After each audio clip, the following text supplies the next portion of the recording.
All right, so Tom wants to do a little comparison of the 4 carts, wheelbase, body height, things like that. So let's see what we got going on here. Okay, well last night we were kind of comparing all of the carts.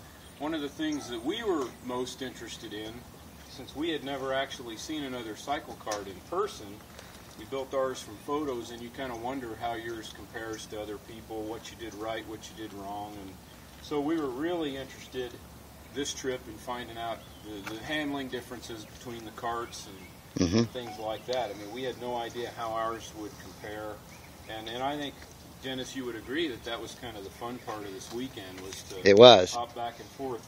And so last night we were kind of talking about the differences in the cart, and we wanted to get that, the carts, and wanted to get that on record for those guys that are still in kind of the design stage. Yeah, that makes sense. And so we want to try to share some of that information.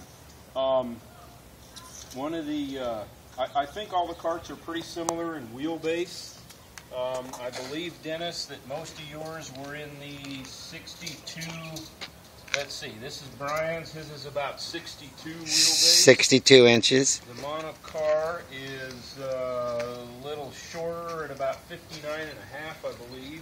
And ours is in the neighborhood of 64 and a half. 64 and a half. And old number 27 at 62 and a half. So they're all within a couple of inches of the same wheelbase, which is good because it kind of all follows the Stevenson formula. It does, yeah. Wheels, I know on the forum we've talked about the use of 16 and 17-inch wheels before.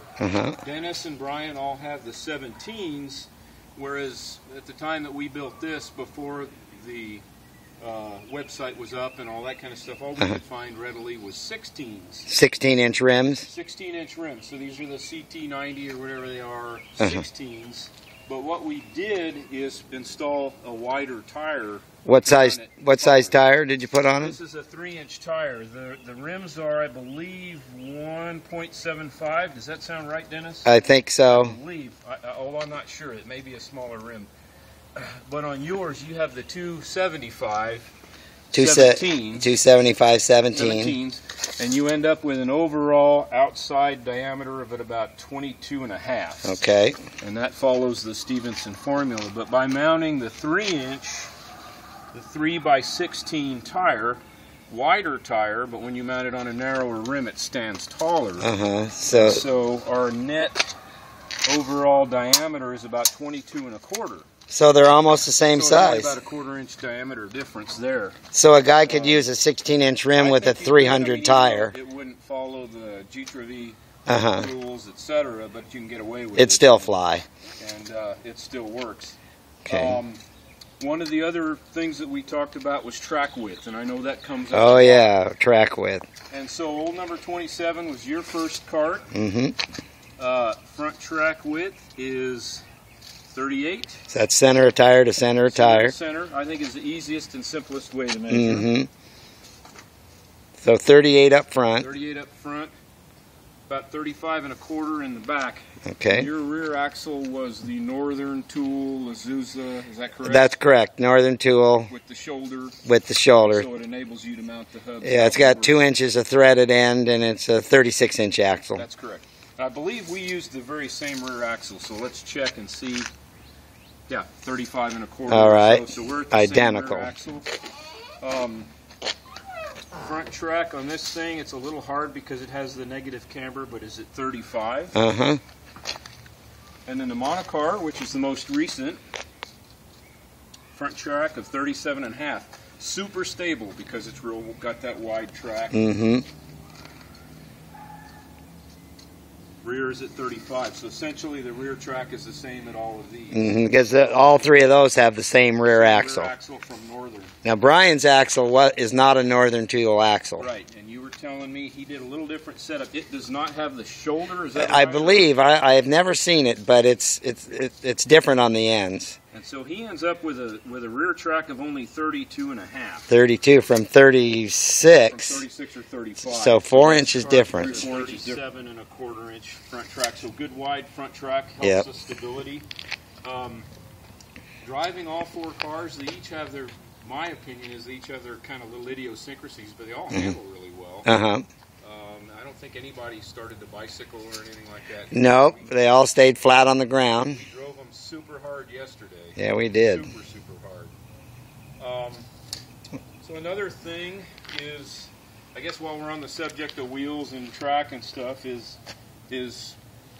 camber. Yeah. The Stevenson formula is typically set up with a bunch of positive camber. 3 degrees. 3 degrees positive camber. Mm-hmm. And that's kind of more of an appearance thing, right? So it'll look more like... Yeah, it's going with the period look of cars of that era. So we decided on the Perfect Circle special to go the opposite route. As you can see, we went way too far with the negative camber. But we drive this thing on dirt all the time, hardly ever on pavement or grass. And I think the negative camber has really helped. Next thing is probably springs. I believe all of these use the buggy spring. Is that correct? They do, yes. The front suspension. Old number 27 has the second spring as well as ours. Right, this is the second leaf. There's 2 leaves there. Okay.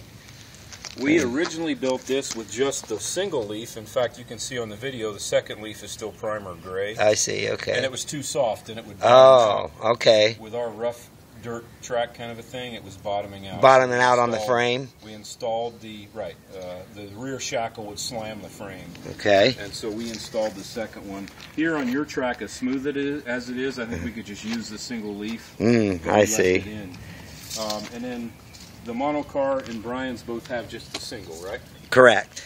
Go ahead and operate and move them up and down so they can show them the travel. Yeah, that's another thing, that stiffness, I guess, of the front end. Brian seems to have a kind of a medium stiffness, I guess. And the monocar, I think the monocar is pretty soft front end wise. It is. It's comparable to ours, to the Perfect Circle. What do you got here? Pretty free. Actually, the monocar is softer than the Perfect Circle. Okay, but you have the two leaves. 2 leaves. But it has pretty good travel with 2 leaves. It does. I think key is keeping that rear shackle loose, keeping your bolts a little loose, good lock nuts, good travel. That might be the problem I have with this, is it's stiff because I have it too tight at the shackle. Right, the number 27. Look at that, no movement. It's as stiff as can be. It is really stiff. I need to loosen. It's designed right, so I think if we just backed off the bolts here, it'd make a big difference. I was going to take a leaf out, but I don't think I need to. I think after seeing yours, I think I can loosen the bolt. So that's something to consider. What about body height? Body height, all right. Well, let's see here. You can kind of take a shot of all of them. Yeah. Body height. Obviously, number 27, the first cart built. Yep. And you built it fairly high. I did. I guess from the ground up to the cow. Yeah, bottom of the body or the floor pan is 9 inches above. Okay. On old number 27. Overall height at the cowl, I guess, is about 34. Upright seating position, right, a little shorter. You sit fairly high. So you do. The center of gravity is a little higher. Some of the things you learn when you build a cycle cart, you want to get down low. You don't know it in the beginning. Weight low. So what do we got on this thing? We tried to go a little lower, and the floorboard is about 6.5. Oh, that is lower. 6.5 off the ground. Well, that's probably because of the 16-inch rims. You think gets Possibly. It initially lower than a 17? And I guess. Yeah, I guess that would certainly help. So and then 6.5 there. Well, and your floorboard is below the frame. Is that right? It is below the frame. Well, there it is. Yeah, that's so better. Dropped it below the frame about 3 inches. 3 inches. Okay. And the monocar, you're down below the frame about almost 4.5, 5 inches. And the monocar only has about 5 inches of clearance, ground clearance there. Okay. So you have a super low center of gravity. That was what I was shooting for, stability. And great stability, great handling. Brian's car, I think, is about 6 1/4. Which is probably comparable to ours. So I think it's real important, and Dennis, you'd probably agree with me, low center of gravity. Yes. Track, low center of gravity. One of the things that we really worked on here was we moved the pedals far enough forward to where you can kind of stretch out and get down low. I know, Dennis, you remarked that when you drive, your elbows kind of hang over the padding. Right. And you can darn near kind of tuck down back in under the cowl. I don't know if you want to talk about the width of the cockpit. Sure. This thing inside, I think the plywood is 18 inches inside, and we've got a little padding on the inside of that. Okay. Hole number 27, nice, comfortable, wide car. It's about 18 and a half, 18 and 3/4 inside, lots of room. Okay. For bigger folks.